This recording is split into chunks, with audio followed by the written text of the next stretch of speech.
Hello friends, नमस्कार। Ranker maker में आप लोगों का स्वागत है। यहाँ पर हम आपको यूपीएससी एंड स्टेट पीसीएस की पीवाईक्यू मतलब ये हम पिछले 14 साल के क्वेश्चन सॉल्व करा रहे हैं। आपका ये ज्योग्राफी और इन्वायरमेंट दोनों का एक साथ में सॉल्यूशन करा रही है। लास्ट 14 ईयर्स के पीवाईक्यूज़ हैं। तो चैनल पे अगर कोई नया है तो अभी इसको लाइक कर ले, सब्सक्राइब करें। यहाँ पे आपका यूपीएससी हो या यूपीपीसीएस एनी अदर कोई स्टेट भी एग्ज़ाम दे रहे हैं स्टेट का आप, हाँ, अगर वनडे एग्जाम वाले भी देख सकते हैं, उनका कॉन्सेप्ट क्लियर हो जाएगा क्योंकि जो एक्सप्लेनेशन है कहीं ना कहीं बहुत सारी चीज़ों को बहुत अच्छे से कवर कर रहा है। तो जुड़िए मेरे साथ रैंकर मेकर पर। चैनल को लाइक करें, सब्सक्राइब करें, अपने दोस्तों में शेयर करते हैं। शुरू करते हैं। आज का टॉपिक है कृषि। टॉपिक नंबर 11 है, हम पार्ट 11 बोलेंगे इसको, जो हमारे चैनल पर बैक टू बैक क्लास ऐसे सीरीज में डली हुई है। तो उसके जुड़ जाइए, आप लोग देखिएगा, सारी चीज़ें कवर हो जाएंगी। कृषि की बात करते हैं। कृषि जो है निम्नलिखित कथनों को पढ़िए और सही विकल्प पढ़ना है। फर्स्ट क्वेश्चन है हमारा। कथन पहला दिया कि भारत को 20% कृषि जलवायु क्षेत्रों में बांटा गया। पहला ही गलत हो गया। भारत को 15 कृषि परिस्थितिकी प्रदेशों में बांटा गया, तो ये भी गलत है। तीसरे में लिखा है पश्चिमी हिमालय शीत शुष्क पारिस्थितिकी प्रदेश का कवरेज क्षेत्र पश्चिमी हिमालय प्रदेश के कवरेज क्षेत्र से ज़्यादा है। तीनों गलत हैं। देखो एक्सप्लेनेशन देखते हैं। यहाँ ऑप्शन बी दिया जा रहा है कि बी में 1 2 3 तीनों गलत हैं। अब इसका एक्सप्लेनेशन देखते हैं गलतियाँ क्या हैं। तो कृषि जो अर्थव्यवस्था के क्षेत्रीकरण संबंधी जो पूर्व अध्ययनों पर गौर करने के उपरांत योजना आयोग ने इससे 15 कृषि जलवायु प्रदेश में बांटा गया। इसी प्रकार भारतीय जो मृदा सर्वेक्षण भूमि का प्रयोग परियोजना ब्यूरो मतलब नागपुर के से संबंधित KS गजभिये तथा C मंडल ने भारत को कृषि 20 कृषि पारिस्थितिकी प्रदेश में बांटा गया था। तो उल्टा दिया गया था। वो पारिस्थितिकी केंद्र कितना हो जाएंगे? 20 हो जाएंगे ऊपर वाला, और नीचे वाले इसमें पारिस्थितिकी जलवायु वाला क्या हो जाएगा? वो आपका 15 हो जाएगा। क्वेश्चन नंबर 2 है, निम्नलिखित में से कौन सा कृषि पद्धतियों का सही क्रम है?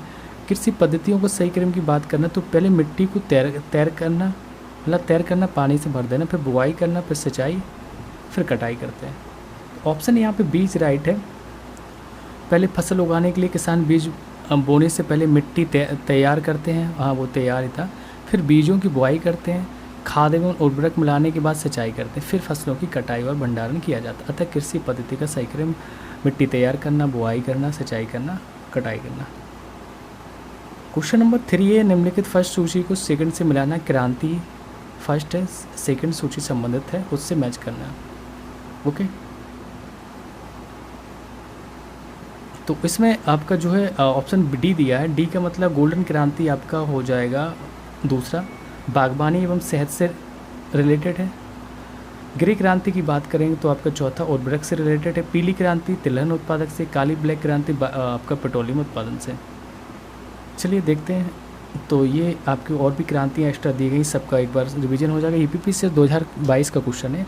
गोल्डन क्रांति बागवानी एवं सेहत से। ग्रे क्रांति उर्वरक। पीली क्रांति आपका पीली क्रांति आपका तिलहन हो जाएगा। काली क्रांति पेट्रोलियम उत्पादन। कृषि संबंधित अन्य महत्वपूर्ण क्रांतियाँ और भी। नीली क्रांति आपकी मछली उत्पादन हो जाएगी। भूरी क्रांति चमड़ा उद्योग और गैर पारंपरिक उत्पादन।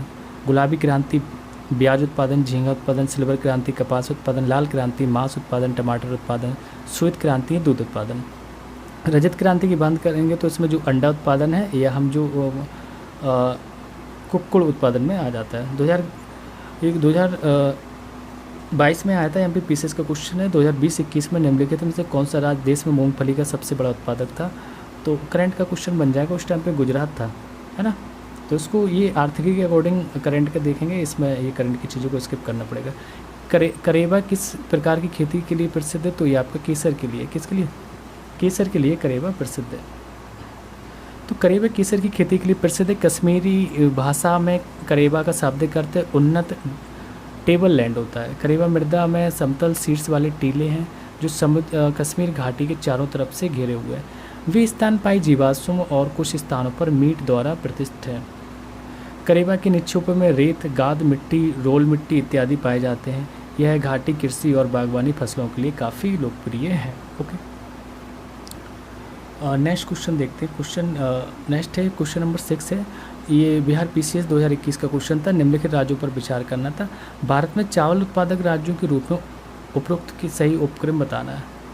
तो चावल उत्पादक के लिए ऑप्शन डी इज राइट हो जाएगा। यहाँ पे आंध्र प्रदेश, पंजाब, उत्तर प्रदेश, पश्चिम बंगाल। आंध्र प्रदेश, पंजाब, उत्तर प्रदेश, पश्चिम बंगाल, ये चावल उत्पादन में इनका सीक्वेंस है। और देखो ये सारी चीज़ें करंट की हैं और इसको एक बार देखना पड़ेगा, बट मोस्टली ये चीज़ें फिक्स ही चल रही हैं।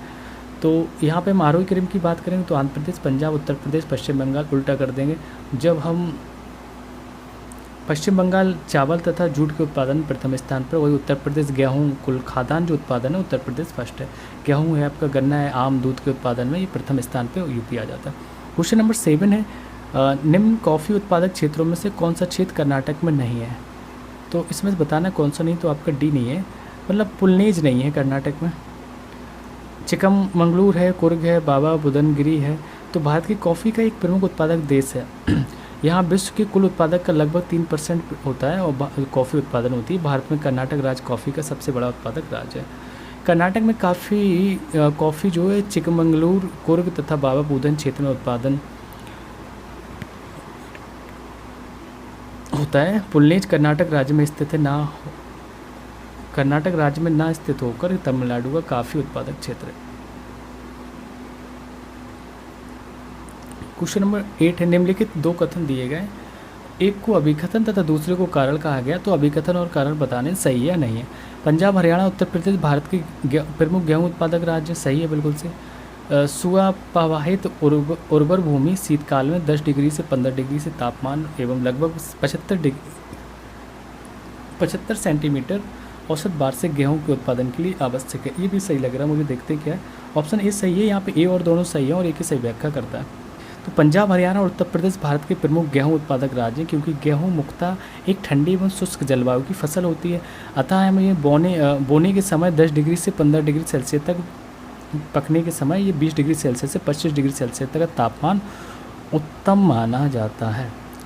ठीक है, तो ये नीचे करंट की चीज़ें हैं कि उससे मुझे मतलब नहीं है, भी आपकी आर्थिक देखना है, करंट जरूर देखना रहता है।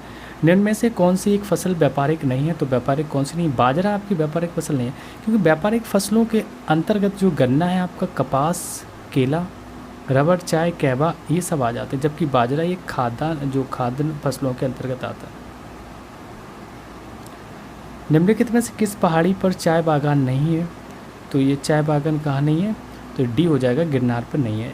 तो विकल्पों में जो गिरनार को चाय बागान के रूप में नहीं जाना जाता है, क्योंकि गिरनार एक धार्मिक स्थल है, यहाँ जैनों का प्रसिद्ध स्थल है, जो जैन एवं हिंदू धर्मावलंबियों दोनों के लिए एक महत्वपूर्ण तीर्थ है, जबकि अन्य तीनों विकल्प चाय बागान के रूप में जाना जाता है। कानन देवन ये इडुक्की केरल में स्थित एक चाय उत्पादक है। गिरनार गुजरात में आपका जूनागढ़ के पास है, बहुत अच्छा है, मैं तो गया हूँ उस पर, काफ़ी ऊंचाई पे भगवान शिव की 3 मुख की मूर्ति बनी हुई है। निम्नलिखित राज्यों में से कौन इलायची एवं काली मिर्च का सबसे बड़ा उत्पादक है? इलायची और काली मिर्च के लिए बात करेंगे तो केरल। ठीक है, तो भारत में इलायची और काली मिर्च केरल है ना सबसे बड़ा उत्पादक राज्य। इलायची का सर्वाधिक उत्पादन केरल के जो अलपुझा तथा काली मिर्च का सर्वाधिक उत्पादन इडुक्की जिले में होता है। क्वेश्चन नंबर 12 की बात करेंगे। करेबा मृत्तिका को जाफरान केसर का एक स्थानीय प्रकार के उत्पादन के लिए उपयोगी है। यह पाई जाती है कश्मीर हिमालय में। कहाँ पे? कश्मीर हिमालय। करेबा मृत्तिका जो जाफरान के उत्पादन के लिए उपयोगी है, कश्मीर हिमालय में पाई जाती है। इनमें हिमानी के मोटे निक्षेप तथा हिमोड़ उपस्थित होते हैं। यह जम्मू कश्मीर राज्य में पीर पंजाल श्रेणी के पासरों में ये 1500 से लेकर 1850 मीटर की ऊंचाई पर मिलने वाली झीलीय निक्षेप है। ठीक है, भारत के निम्न राज्यों में से किसे चीनी का कटोरा कहा गया? तो ये उत्तर प्रदेश हो जाएगा। भारत में उत्तर प्रदेश को चीनी का कटोरा कहा जाता है, क्योंकि विश्व में क्यूबा को चीनी का कटोरा जाता है और भारत में उत्तर प्रदेश में गन्ने का उत्पादन सबसे ज़्यादा यूपी में होता है, इस वजह से चीनी का कटोरा कहते हैं। सूची फर्स्ट को सूची सेकंड में मिलाना है। देखते हैं क्या क्वेश्चन है। क्षेत्र दिया गया और स्थानांतरित खेती दी गई। पश्चिमी घाट, दक्षिणी घाट, पूर्वी राजस्थान, उत्तरी पूर्वी भारत, मध्य प्रदेश, छत्तीसगढ़। देखना फर्स्ट है इसमें। पहले का जो चौथा है, पश्चिमी घाट में कैसी आपकी कुमारी की टाइप की खेती होती है। दूसरा दक्षिण पूर्वी राजस्थान में बालतरे खेती होती है। उत्तरी पूर्व भारत में झूम कृषि होती है, पूर्वी उत्तर वही बात। मध्य प्रदेश छत्तीसगढ़ की बात करेंगे तो डाहिया खेती होती है यहाँ पे। ठीक है, तो पश्चिमी घाट में कौन सी आपकी कुमारी है, दक्षिण पूर्वी राजस्थान बालतरे, उत्तर पूर्वी भारत झूम, मध्य प्रदेश तथा छत्तीसगढ़ डाहिया। निम्नलिखित में से भारत का कौन सा राज्य रबड़ के उत्पादन में अग्रणी है? तो भारत का कौन सा राज्य रबड़ के उत्पादन में? तो केरल। केरल राज्य रबड़ के उत्पादन में अग्रणी है। उल्लेखनीय है कि कर्नाटक सूरजमुखी और सुपारी के उत्पादन में अग्रणी है। क्या है? कर्नाटक आपका सूरजमुखी और सुपारी के लिए अग्रणी है। भारत में एकमात्र राज्य जो केसर का उत्पादन करता है तो वो आपका हो जाएगा सी, मतलब जम्मू कश्मीर। भारत का जम्मू कश्मीर राज्य एकमात्र केसर उत्पादक राज्य है। इसे जाफरान भी कहते हैं। क्या कहते हैं? जाफरान भी कहते हैं। निम्न में से नकदी फसल कौन सी नहीं है? तो ये बताना है। ऑप्शन सी जो हो जाएगा यहाँ पे ज्वार है जो आपकी नकदी फसल नहीं है। फसलों को मुख्यतः दो भागों में विभक्त किया जाता है, एक आपकी खाद्यान्न होती है और दूसरी आपकी नकदी फसल। तो खाद्यान्न फसलों में चावल, गेहूँ, मक्का, ज्वार, दलहन आदि आते हैं, जबकि हम गैर खाद्यान्न नकदी फसलों की बात करेंगे, जूट है, कपास है, गन्ना है, कपास, कॉफ़ी, चाय, ये सब आ जाता है। निम्नलिखित राज्यों को की मत्स्य उत्पादन का सही क्रम बताइए। तो पहले आप इसको आंध्र प्रदेश से शुरू करना। आई थिंक डी ही होना चाहिए इसका, देखते हैं क्या है। सी है, सी में आंध्र प्रदेश, सॉरी हाँ आंध्र प्रदेश से शुरू करना, तो सी ही होगा। तो सी प्रश्नकाल के मत्स्य उत्पादन का सही क्रम मोस्टली यही रहता है भाई, आंध्र प्रदेश, पश्चिम बंगाल, उड़ीसा, तमिलनाडु, गुजरात। आंध्र प्रदेश के पीछे की चीज़ें चेंज हो सकती हैं, आंध्र प्रदेश फिक्स है। भारत के किस राज्य में गन्ने की खेती के अंतर्गत सबसे अधिक भूमि है? तो भूमि है उत्तर प्रदेश में। ऑप्शन बी राइट है। ये 2015 यूपी पीसीएस का क्वेश्चन है। तो उत्तर प्रदेश में 2.22 मीटर हेक्टेयर, महाराष्ट्र में 1.16 मीटर हेक्टेयर और कर्नाटक में मिली हेक्टेयर, सोलह लिखा है। कर्नाटक में 0.1 मिली हेक्टेयर गन्ने की खेती के अंतर्गत भूमि है। तो क्रमशः प्रथम, द्वितीय, तृतीय स्थान है। पहला उत्तर प्रदेश, दूसरा महाराष्ट्र, तीसरा कर्नाटक। ये कृषि मंत्रालय के उस टाइम के आंकड़े थे, तो आंकड़े आएंगे उनको भी देख के जाना है, पुराना था। भारत में आधे से अधिक सोयाबीन का उत्पादन प्राप्त होता है, तो भाई मध्य प्रदेश सोयाबीन की फैक्ट्री। भारत में आधे से अधिक सोयाबीन का उत्पादन मध्य प्रदेश से होता है। और ये 2021 का क्वेश्चन, देखो इसको क्या नए आंकड़े आएंगे वो जानना, बस नॉर्मल क्वेश्चन देंगे मध्य प्रदेश। निम्नलिखित में से किस राज्य में कृषि भूमि 60% से कम है? तो कृषि भूमि जो बिहार में 60% से कम। बिहार के जो कुल भौगोलिक क्षेत्रफल में से केवल 56.03 लाख हेक्टेयर पर ही वास्तव में कृषि होती है। सर्वाधिक फसल सघनता बक्सर में 82.7% तथा न्यूनतम दरभंगा में 1.14% है। रेशम उत्पादन में भारत का विश्व में कौन सा स्थान है? तो आपका बी हो जाएगा यहाँ पे, द्वितीय। कौन सा है? द्वितीय। रेशम उत्पादन में भारत, ये आंकड़े 2019-20 के देखो, आप इसको फिर से अपडेट करके आर्थिकी से देखेंगे। कर्नाटक 31.1% है, तो 2020-21 के भी चल रहे होंगे आंकड़े। आंध्र प्रदेश 22.2%, असम और बोडोलैंड 14.8%, झारखंड 6.7%, पश्चिम बंगाल 6.4%। रबी की फसलों को बोया जाता है, बता दीजिए कब बोया जाता है? अक्टूबर से नवंबर के बीच में, है ना, मटर आता है। तो भारत में कृषि मानसून आधारित है, और जो अतः कृषि मौसम को 3 भागों में विभाजित किया गया है, जिसे हम रबी, खरीफ और जायद के नाम से जानते हैं। तो इनकी जो बुआई है का समय जो है, रबी की जैसे अगर बात करें तो रबी फसल की आपकी अक्टूबर से नवंबर, और खरीफ की जून से जुलाई, जायद की मार्च से अप्रैल है। जिसमें रबी की फसल में आपका गेहूँ, मटर, जौ, चना और सरसों प्रमुख फसल है। और रबी की फसल को जो भारत में सभी राज्यों में उत्पादन होता है। फिर भी हम उत्तर पश्चिमी राज्यों की बात करें, पंजाब, हरियाणा, हिमाचल प्रदेश, जम्मू कश्मीर, उत्तर प्रदेश के प्रमुख, ये आदि प्रमुख हैं। इसके प्रमुख में से देखें, विटीकल्चर किसे कहते हैं? बता दीजिए। कल्चर हमेशा एक पूछा जाता है। अंगूर उत्पादन को विटीकल्चर कहते हैं, ठीक है, अंगूर के उत्पादन को विटीकल्चर। सेरीकल्चर रेशम उत्पादन हो जाएगा। पीसीकल्चर मछली उत्पादन। एपीकल्चर मधुमक्खी पालन। सेल्वीकल्चर काष्ठीय पेड़ों के संवर्धन से जुड़ा है। ओके, नेक्स्ट क्वेश्चन देखते हैं।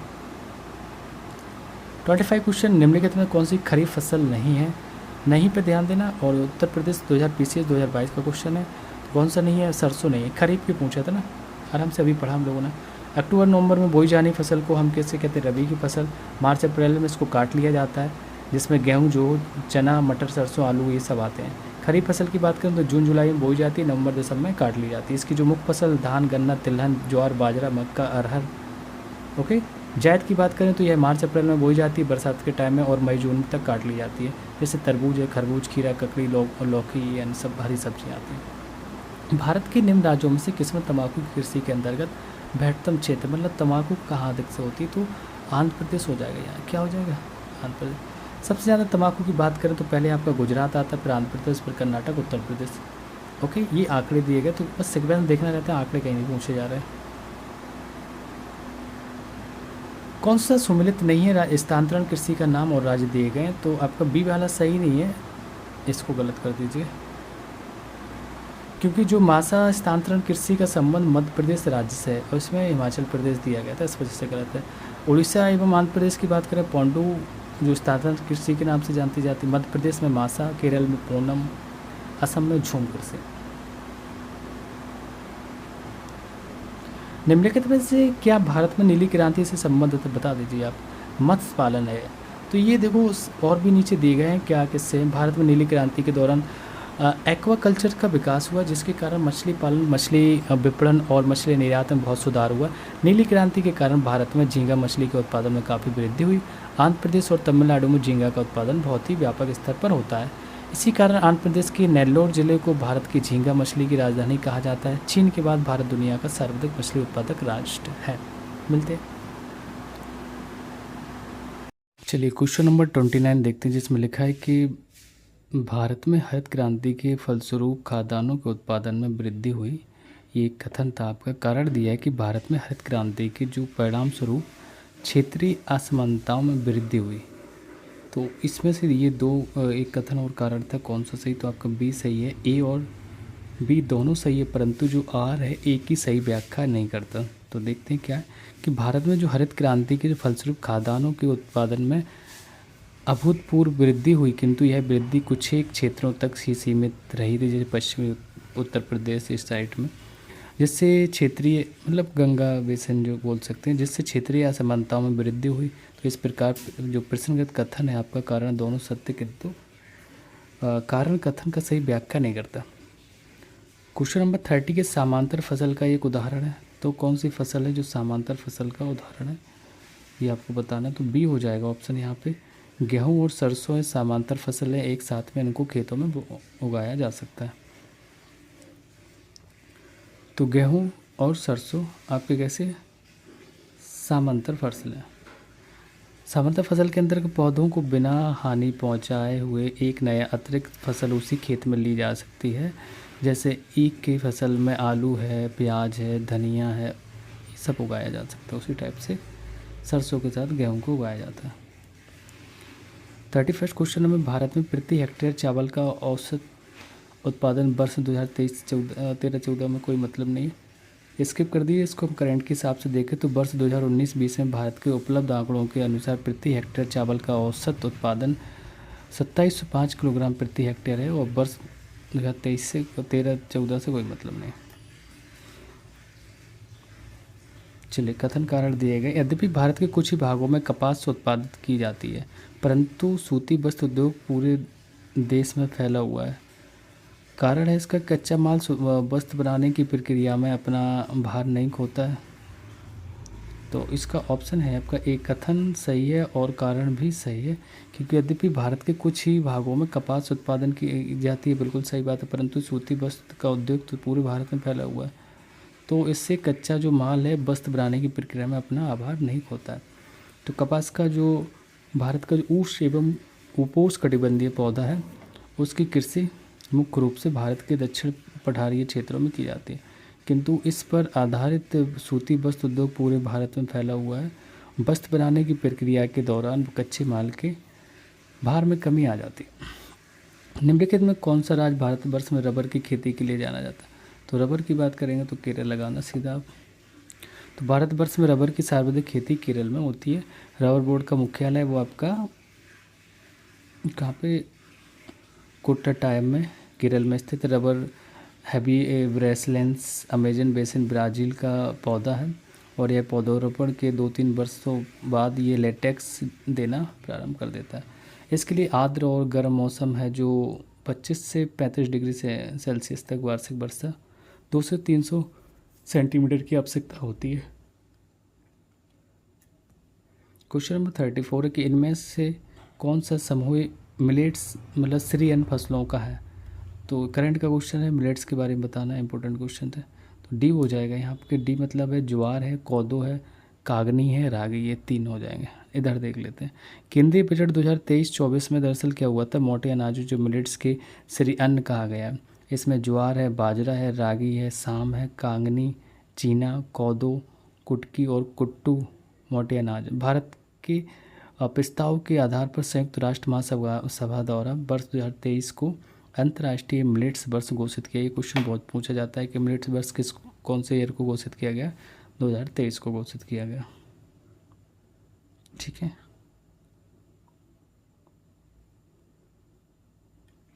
क्वेश्चन नंबर 35, भारत में फसलों के मुख्य मौसमों के संदर्भ में निम्नलिखित कथनों में से कौन से असत्य हैं? असत्य बताना है। 4 ऑप्शन दिए गए, कथन दिए गए। खरीफ और रबी शब्द अरबी भाषा से उत्पन्न हुए, जहाँ खरीफ का अर्थ है शरद ऋतु और रबी का अर्थ है बसंत ऋतु। दूसरे में लिखा है कि खरीफ की फसलों को बढ़ाने के लिए ठंडे मौसम की और कम पानी की आवश्यकता होती है। तीसरे में लिखा है रबी की फसलों को आमतौर पर अधिक पानी की आवश्यकता होती है और उन्हें मानसून फसलें कहा जाता है। चौथा है हमारा कि जायद गर्मियों के महीनों के दौरान फसलों का एक छोटा सा मौसम होता है और इस मौसम में ज़्यादातर मौसमी फल और सब्जियां उगाई जाती है। तो जो इसका है ऑप्शन आपका बी सही है। बी के मतलब 1 और 4 सही थे। तो 1 और 4 सही है, मतलब खरीफ और रबी शब्द अरबी भाषा से उत्पन्न हुआ है, जहाँ खरीफ का अर्थ है शरद ऋतु और रबी का अर्थ है बसंत ऋतु। जायद गर्मियों के महीनों के दौरान फसलों का एक छोटा मौसम होता है और इस मौसम में ज़्यादातर मौसमी फल और सब्जियां उगाई जाती हैं।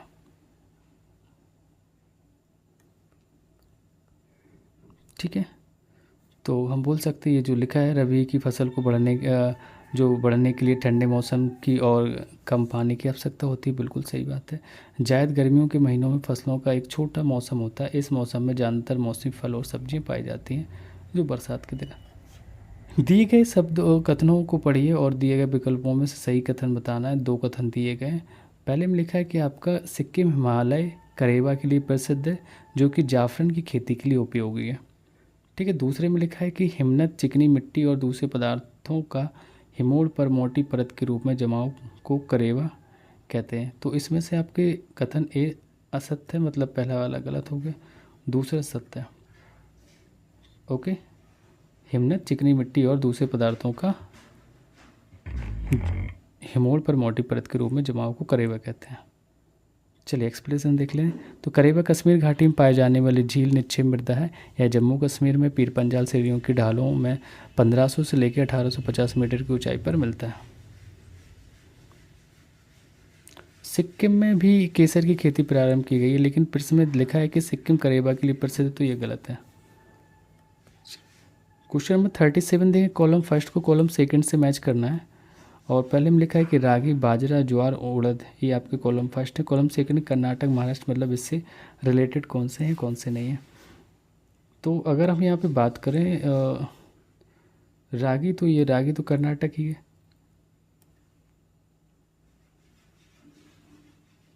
बाजरा की बात करेंगे सीधे राजस्थान जाइए पहले बाजरा के लिए आप। तो बी का तीसरा ऑप्शन बी इज राइट है। यहाँ पे पहले का पहला ही रागी कर्नाटक हो जाएगा। ठीक है। बी का तीसरा मतलब बाजरा राजस्थान। सी का दूसरा ज्वार आपका महाराष्ट्र होता है। उड़द आपके मध्य प्रदेश में पाई जाती है, उड़द की दाल।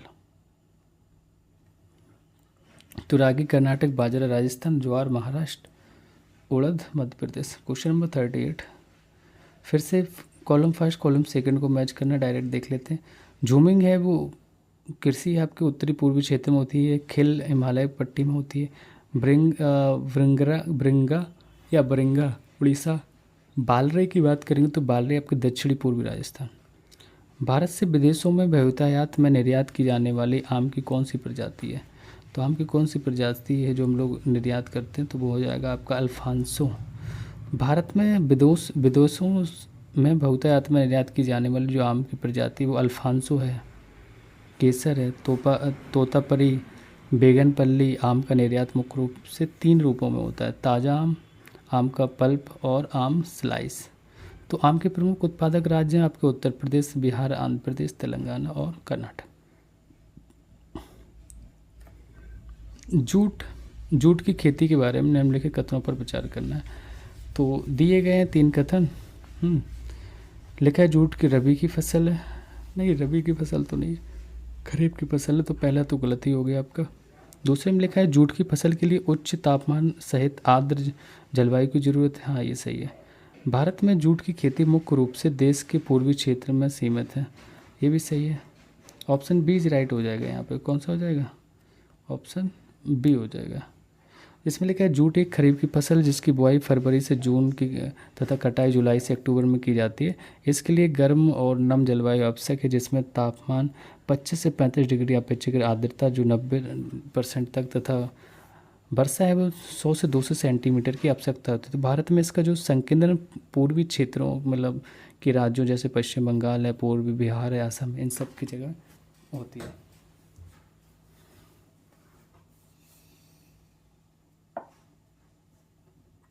चलिए नेक्स्ट क्वेश्चन देखते हैं 41 को। क्वेश्चन नंबर 41 में लिखा है कि फसल दिए गए सुमिलित नहीं है, फसल और राज्य दिए गए हैं। तो मक्का आपका जो कर्नाटक में होता है, ये उत्तर प्रदेश गलत दिया है। जूट है आपका पश्चिम बंगाल सही है। कपास आपका गुजरात में होता है, होता है इसमें महाराष्ट्र दिया तो गलत है। सोयाबीन मध्य प्रदेश। तो यहाँ जो नीचे मैच कर रहे हैं इसको हम देख सकते हैं।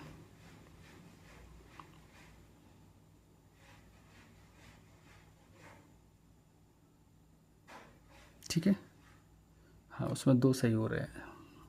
तो मक्का कर्नाटक, जूट पश्चिम बंगाल, कपास Gujarat, soyabean Madhya Pradesh. Okay, next question. Bharat के विभिन्न भागों में पौंडू, बीवार, पेंडा स्थानीय नाम किस प्रकार की खेती दर्शाता है? तो ये आपका स्थानांतरण कृषि दिखाता है। क्या? स्थानांतरण कृषि।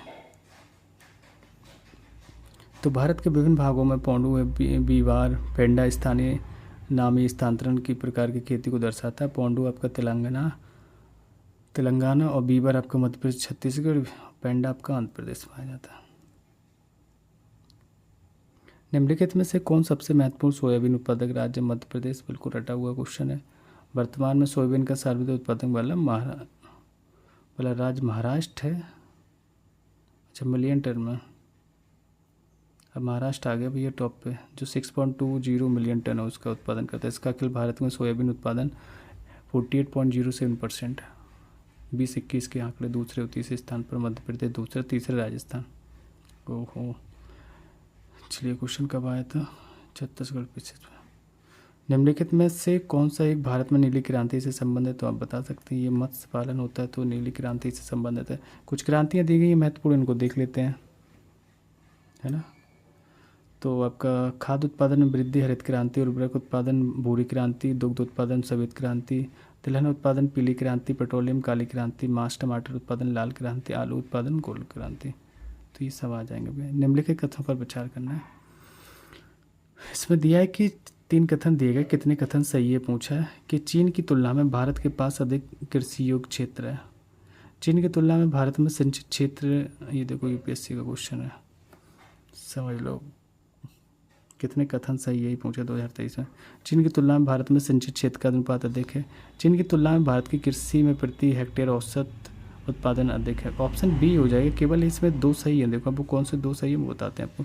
चीन का जो क्षेत्रफल भारत से लगभग 3 गुना है, किंतु उसके पास कृषि योग्य भूमि भारत से कम है, ये ध्यान रखना। तो भारत के लगभग 50% भूभाग पर कृषि की जाती है, जबकि चीन में लगभग 11% भूभाग पर ही कृषि की जाती है। तो चीन में सिंचित भूमि क्षेत्र भारत की तुलना में कम है, ये सही है। तो भारत की तुलना में चीन में प्रति हेक्टेयर कृषि औसत उत्पादकता अधिक है। ये देख लीजिए, जगह कम है लेकिन उत्पादकता अधिक है। तो भारत में यहाँ 2.7 टन प्रति हेक्टेयर है, वहीं चीन में ये 4.7 टन प्रति हेक्टेयर। बताइए, डबल समझ रहे हैं, उत्पादन कर रहे हैं। निम्नलिखित कथनों पर विचार करना है आपका। ये यूपीएससी 2023 का ये भी क्वेश्चन है। भारत सरकार काले तिल जो नाइजर गुइजोटिया एबिसिनिका के बीजों के लिए न्यूनतम समर्थन कीमत उपलब्ध कराती है। दूसरा पॉइंट है आपका कि काले तिल की खेती खरीफ की फसल के रूप में की जाती है। तीसरा पॉइंट है भारत के कुछ जनजातीय लोग काले तिल के बीजों का तेल भोजन पकाने के लिए प्रयोग करते हैं। ये यूपीएससी 2023 का क्वेश्चन है। तो इसमें तीनों सही है आपके स्टेटमेंट, ठीक है, सभी तीनों। Option C is right. तो भारत में जो सरकार है किसानों को कृषि कार्य हेतु प्रोत्साहित करने के लिए फसल बुआई से पूर्व न्यूनतम समर्थन मूल्य की घोषणा करती है। यह वह मूल्य होता है जिस पर सरकार किसानों से उनके कृषि उत्पादन को खरीदती है। तो भारत सरकार कुल 23 फसलों पर न्यूनतम समर्थन मूल्य की घोषणा करती है। उसमें से एक नाइजर का बीज मतलब काले तिल भी है। यह एक खरीफ फसल है। भारत में इसके बीजों में से तेल निकाला जाता है और जिसका उपयोग एक खाद्य पदार्थ के रूप में किया जाता है और इसका उपयोग धार्मिक कृत्यों में भी किया जाता है, काली तिल जिसको कहते हैं। क्वेश्चन नंबर 47, निम्नलिखित राज्यों में से पर विचार करना है। उपरोक्त में से कितने आमतौर पर चाय उत्पादक राज्य के रूप में जाने जाते हैं? तो आपके हो जाएंगे सभी चारों हैं। आंध्र प्रदेश है आपका, केरल है आपका, हिमाचल प्रदेश, त्रिपुरा, सभी में चाय उत्पादन होता है। तो भारत में असम, पश्चिम बंगाल, तमिलनाडु, केरल प्रमुख चाय उत्पादक राज्य हैं। ये कुल उत्पादन का 98% हिस्सा उत्पादित करते हैं। अन्य पारंपरिक राज्य जहाँ चाय की खेती की जाती है त्रिपुरा, हिमाचल प्रदेश, उत्तराखंड, बिहार, कर्नाटक, आंध्र प्रदेश, फिर अरुणाचल प्रदेश, मणिपुर, मेघालय, मिजोरम, नागालैंड और सिक्किम भारत के चाय नक्शों में प्रवेश करने वाले गैर पारंपरिक राज्यों में शामिल है। नेक्स्ट क्वेश्चन है कि निम्नलिखित में से कौन सी फसल न्यूनतम जल दक्ष लीस्ट वाटर एफिशिएंट फसल है? तो सबसे कम जिसमें पानी लगता हो, ये यूपीएससी 2021 का क्वेश्चन है। देखो इसमें थोड़ा सा डाउट वाला रहता है। अरहर रेड होना चाहिए बट इसमें देखते हैं क्या ये दिया गया है कि गन्ने में, तो गन्ने में तो पानी लगता है। चलिए देखते हैं, ये मैंने भी पहले भी इसको देखा था, थोड़ा डाउट था। 1 किलो गन्ने के उत्पादन में करीब 25-15 लीटर पानी लगता है, 25 से 15 मीटर। और सूरजमुखी का वाटर फुटप्रिंट 79 लीटर प्रति किलो है। अच्छा, ज़्यादा पानी की क्षमता पूछ रहा है। तो बाजरा कम सिंचाई वाले शुष्क क्षेत्रों में बोया जाता है। अरहर को अपनी पूरी वृद्धि अवधि के दौरान 35 से 40 सेंटीमीटर पानी की आवश्यकता होती है। नवोदित फूल और फली बनने के दौरान इष्टतम नमी की आवश्यकता होती है। चूँकि अरहर वर्षा आधारित फसल है जो निश्चित वर्षा वाले क्षेत्रों में उगाई जाती है, तो आमतौर पर इसे हम किसी सिंचाई की आवश्यकता नहीं होती है। 49 क्वेश्चन नंबर है कि स्थायी कृषि जिसको हम पर्माकल्चर्स में पारंपरिक रासायनिक कृषि से किस तरह भिन्न है? तो ये आपके 4 स्टेटमेंट दिए गए यूपीएससी 2021 का क्वेश्चन है, पूछा गया। इसमें से भी सही दिया गया, मतलब 1, 2, 4। तो चलिए रीड करते हैं। पहले में लिखा है कि स्थायी कृषि एक धान कृषि पद्धति को हतोत्साहित करता है, किंतु पारंपरिक रासायनिक कृषि में एक धान कृषि पद्धति की प्रधानता है। सही है, 1, 2, 4 था ना। पारंपरिक रासायनिक कृषि के कारण मृदा की लवणता में वृद्धि हो सकती है, किंतु इस तरह की परिघटना स्थायी कृषि में दृष्टिगोचर नहीं होती है। बिल्कुल सही है। मल्च बनाने मल्चिंग की प्रथा स्थायी कृषि में काफ़ी महत्वपूर्ण है, किंतु पारंपरिक रासायनिक कृषि में ऐसी प्रथा आवश्यक नहीं है। तो ऑप्शन यहाँ का इसका बी सही था, 1, 2, 4 सही थे। ये एक्सप्लेनेशन है, देख लेते हैं, समझ में आ जाएगा क्या है। यूपीएससी 2021 का क्वेश्चन था, जरूरी। तो हम यहाँ पर्माकल्चर मतलब सतत कृषि प्रणाली के लिए एक नवाचारी ढांचा है। यह एक व्यवहारिक तरीका है जिससे पारिस्थितिकी सामंजस्य विकसित किया जाता है। तो पर्माकल्चर मोनोकल्चर एक धान फसल पद्धति को हतोत्साहित करता है और खाद्यान्न फसलों और सब्जियों की एक विस्तृत श्रृंखला को उगाने के और इस तरह खाद्य टोकरी का विस्तार करने की संभावना को खोलने का कार्य करता है। तो इस प्रकार पर्माकल्चर सामुदायिक स्वास्थ्य में भी योगदान देता है, अतः पहला सही था। तो पर्माकल्चर विधियों के अनुप्रयोग और पर्माकल्चर तकनीक का जैसे कि स्वेल्स, प्राकृतिक मल्चिंग, रेन हार्वेस्टिंग, फलियों की खेती, मिट्टी के गुणों में सुधार, मिट्टी में कार्बनिक पदार्थ की मात्रा बढ़ाने और मिट्टी की लवणता कम करने में स्पष्ट भूमिका है। तो जल संरक्षण और क्षेत्र विशिष्ट फसलों पर ध्यान देने के कारण यह शुष्क और अर्धशुष्क क्षेत्रों के लिए बहुत उपयुक्त है। तो गीली घास मिट्टी की सतह पर नमी बनाए रखने, खरपतवार की वृद्धि को कम करने, मिट्टी के कटाव को कम करने और मिट्टी की स्थिति में सुधार करने के लिए रखी गई सामग्री है। तो मल्चिंग फसल की उपज में सुधार करने और पानी के उपयोग को अनुकूलित करने में मदद कर सकती है, जो कि पर्माकल्चर का एक अनिवार्य घटक है।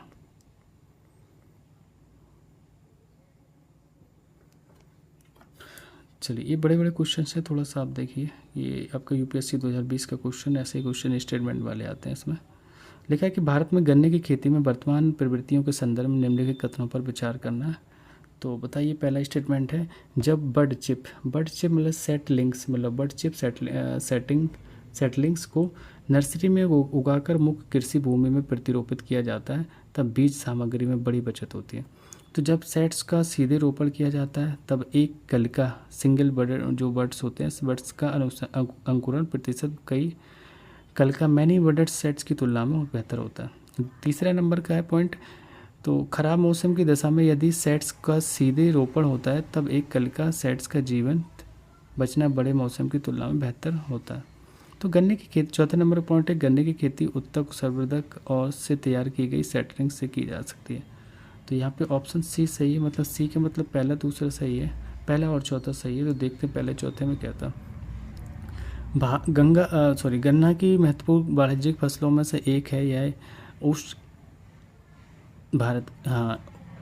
एवं उपोष्ण कटिबंध फसल है। गन्ने की फसल जो 21 डिग्री सेंटीग्रेड से 27 डिग्री सेल्सियस तक इनका टेम्परेचर होना चाहिए, तापमान और 75 सेंटीमीटर से 100 सेंटीमीटर वार्षिक वर्षा। तो आर्द्र जलवायु में उगाई जाने वाली फसल है। गन्ने की बुवाई की नर्सरी विधि में बड चिप विधि अर्थात एक आँख की गन्ना बुवाई विधि से एक गन्ने से औसतन 20 बर्ड पैदा तैयार होते हैं, जिसमें से करीब 80% बीज बचता है। तो गन्ने की खेती उत्तक संवर्धक से तैयार की गई सेटरिंग से की जाती है। क्वेश्चन नंबर 51 है। 51 में लिखा है कि भारत के संदर्भ में निम्नलिखित में से किन किन पद्धतियों को पारितंत्र अनुकूली कृषि माना जाता है। तो कौन कौन सी पद्धतियाँ बताना, तो 1 2 3 तीनों हो जाएंगी। फसल विविधीकरण होता है, उससे आदि पाक होता है, और टेंसियोमीटर का प्रयोग करना। ये तीनों चीज़ें हैं आपके जो भारत में अनुकूलित कृषि पारितंत्र माना जाता है। तो भारत के संदर्भ में फसल विविधीकरण है वो, और आपका से अधिक टेंसियोमीटर का प्रयोग पारितंत्र के अनुकूलित कृषि माना जाता है।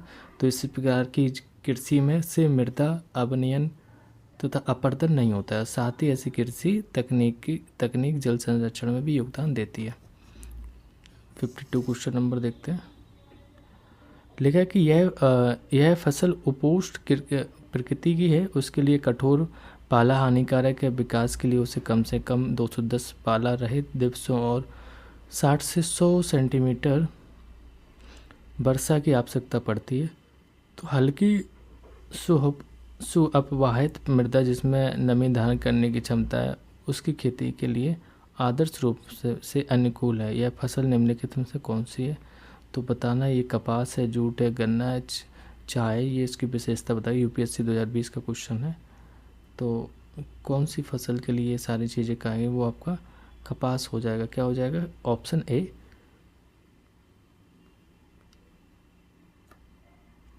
कपास देख लेते हैं। कपास एक नकदी फसल है और यह है आपकी मालवेसी कुल की का सदस्य। कपास की फसल उपोष्ण प्रकृति की है। इस फसल के लिए कठोर पाला हानिकारक है। विकास के लिए इसे कम से कम 210 पाला रहित दिवसों और 50 से 100 सेंटीमीटर वर्षा की आवश्यकता होती है। तो इस फसल को उगाने के लिए हल्की सुअपवाहित मृदा जिसमें नमी धारण करने की क्षमता हो, काली मिट्टी जिसे बोलते हैं, काली मृदा, तो ऐसी मृदा अनुकूलित होती है। कपास की फसल के लिए 30 डिग्री सेल्सियस से अधिक तापमान नहीं होना चाहिए। व्यावसायिक जगत में कपास को श्वेत स्वर्ण भी कहा जाता है, सफ़ेद सोना।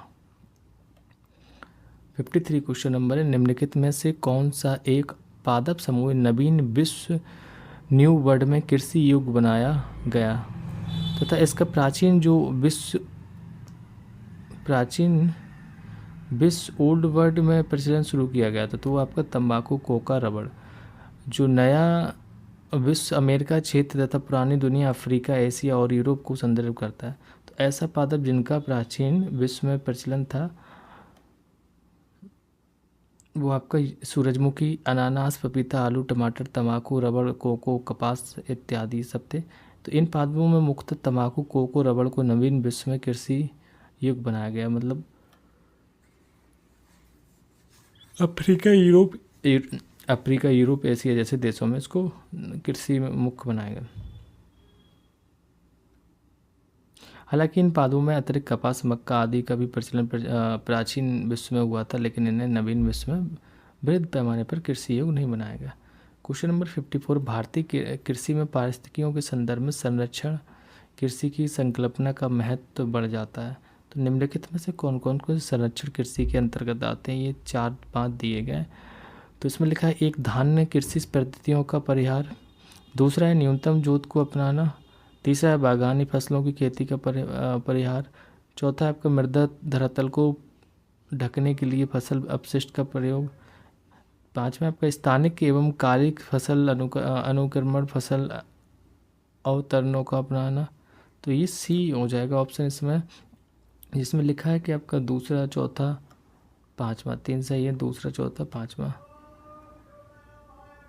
कौन कौन सा है? दूसरा चौथा पांचवा देख लेते हैं। न्यूनतम जोत का अपनाना, मृदा धरातल को ढकने के लिए फसल अपशिष्ट का उपयोग करना, और पाँचवें नंबर का स्थानिक एवं कालिक फसल अनुक्रमण फसल अववर्तनों को अपनाना। ये हो जाएंगे आपके 54 पे। उसके जो एक्सप्लेनेशन दिखा है ये देखो, तो संरक्षण कृषि सी है, जिसको संयुक्त राष्ट्र के, ये यूपीएससी 2018 क्वेश्चन था। संरक्षण कृषि सी को संयुक्त राष्ट्र के खाद्य और कृषि संगठन द्वारा दिए गए एक बयान द्वारा ये परिभाषित किया जा सकता है कि संसाधन बचत कृषि और कृषि उत्पादन के लिए अवधारणा जो समवर्ती रूप से उच्च और निरंतर उत्पादन स्तरों के साथ स्वीकार लाभ प्राप्त करने का प्रयास करती है। तो पर्यावरण का संरक्षण है। इसमें तीन चीज़ आती हैं, न्यूनतम जुताई हो, उसमें फसल अवशेषों और जीवित घास के साथ स्थायी मिट्टी कवर हो, और फसल आवर्तन एवं अंतर फसल हो। 55 क्वेश्चन नंबर है, निम्नलिखित में फसलों पर विचार करना है, इनमें से खरीफ की फसलें बतानी कौन सी है। तो खरीफ की फसलें आपकी 1 2 3 मतलब कपास, मूंगफली और धान हो जाएगी, गेहूं को छोड़ के। तो ये खरीफ की फसल है। तो भारत में मुख्य रूप से 3 फसल होती हैं, एक खरीफ है, एक रबी, एक जायद है। तो खरीफ की जो फसल है जून जुलाई में बोई जाती है और सितंबर के अंत में तथा अक्टूबर में काटी जाती है। खरीफ की फसल के तहत जो चावल है, ज्वार, बाजरा, मक्का, कपास, तिल, गन्ना, सोयाबीन, मूंगफली की फसलें आ जाती है। रबी की फसल अक्टूबर में बोई जाती है और अप्रैल में काटी जाती है। इसमें गेहूँ है, जो है चना है, ज्वार, मटर, सरसों इत्यादि रबी की आती है। इसके बीच में जो जून जुलाई की फसल रहती है, जून जुलाई में वो आपकी जायद हो जाती है। भारत की निम्नलिखित फसलों पर विचार करना है। ये दी गई है लोबिया, मूंग, अरहर। उपरोक्त में से कौन से दलहन चारा और हरी खाद के रूप में प्रयोग में होती हैं। तो ये आपका 1 2 सही हो जाएंगे, पहला और दूसरा सही है। इसमें आपका लोबिया और मूंग, यूपीएससी 2012 का क्वेश्चन है। लोबिया और मूंग का प्रयोग दलहन चारा और हरी खाद के रूप में किया जाता है। सनई, ढैंचा, उड़द, लोबिया, सैजी एवं मूंग आदि की फसलों का प्रयोग हरी खाद के रूप में ही होता है। तो ज्ञातव्य को कि सैजी के फसल का हरी खाद के रूप में प्रयोग करने से मृदा का सर्वाधिक मात्रा में नाइट्रोजन प्राप्त होता है। कौन सा? सैजी को यूज करना है।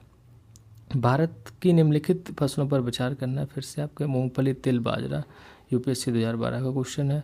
उपरोक्त में से प्रमुखतः वर्षा आधारित फसल कौन सी है। तो तीनों वर्षा आधारित, देखो मूंगफली में भी तिल है, बाजरा है, सब में ये वर्षा आधारित फसलें हैं। तो मूंगफली, तिल, बाजरा कृषि शुष्क कृषि क्षेत्रों में की जाती है। ये फसलें प्रमुखतः वर्षा आधारित फसलें हैं। ओके, 58 क्वेश्चन नंबर देखते हैं, बड़ा सा क्वेश्चन है। लिखा है निम्नलिखित कथनों पर विचार कीजिए। मिलेट फसल के उत्पादन पर अधिक जोर दिया जाता है। तो 4 ऑप्शन दिए गए हैं, रागी फसल से संबंधित है, ये बताना में से इसमें से कौन से रागी फसल से संबंधित। रागी वर्षा आधारित फसल है, अधिकतर काली मृदा में अच्छे से बढ़ती है। रागी लाल, काली, रेतीली, दोमट्टी और उथली काली मृदा में अच्छे से बढ़ती है।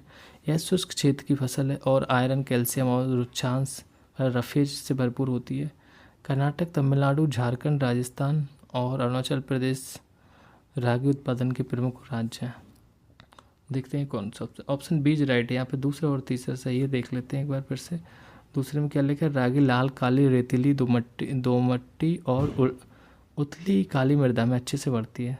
यह शुष्क क्षेत्र की फसल है। यह आयरन, कैल्शियम और रुक्षांश मतलब रफेज से भरपूर होती है।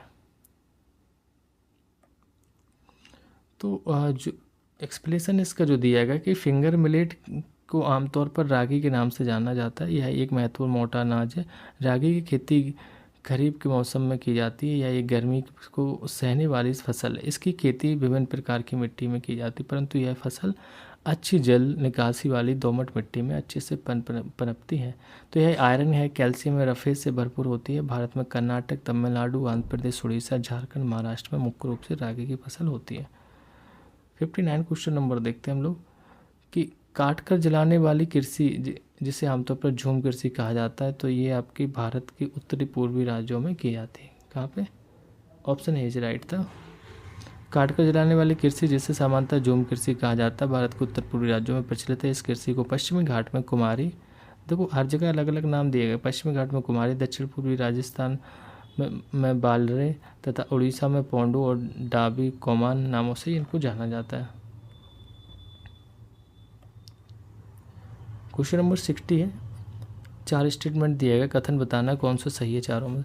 भारत के पश्चिमी और मध्य भागों के गर्म और शुष्क जलवायु भागों में बाजरा रोपा जाता है। दूसरा नंबर है, यह एक कठोर फसल है जो बार बार के शुष्क दौर से निपट सकता है। तीसरे नंबर पे बारानी फसल होने के कारण राजस्थान में उसकी उत्पादकता कम है। चौथा नंबर का है, राजस्थान इसके उत्पादन में अग्रणी है। चलिए देखते हैं, ऑप्शन बी राइट है, मतलब यहाँ पे दूसरा तीसरा आपका सही था। दूसरे में लिखा था दूसरा तीसरे से, यह एक कठोर फसल है जो बार बार के शुष्क दौर से निपट सकता है। बारानी फसल होने के कारण राजस्थान में इसकी उत्पादकता कम है। अब देखते हैं इसका एक्सप्लेनेशन जो था। तो भारत में पश्चिमी